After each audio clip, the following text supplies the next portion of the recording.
અહીંયા બધા લોકો તમને દેખાય છે એકલા ફરવા આવે, એકલા, કોઈની જરૂર ન હોય. આ ભાઈ એકલા છે, સામે એક ભાઈ એકલા બેઠા છે, અહીંયા એક ભાઈ એકલા સૂતા છે, અહીંયા એક ભાઈ એકલા બેઠા છે, અહીંયા મારી બાજુમાં એક ભાઈ એકલા બેઠા છે, અહીંયા એકલા છે.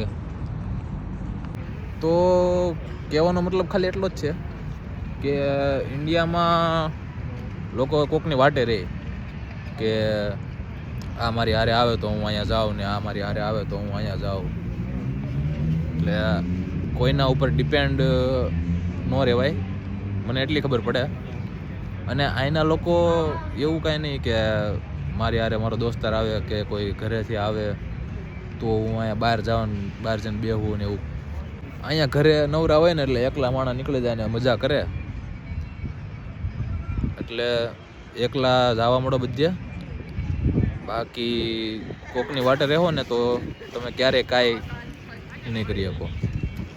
એટલે એકલા જવાનો સાહસ કરો, બહુ મજા આવશે.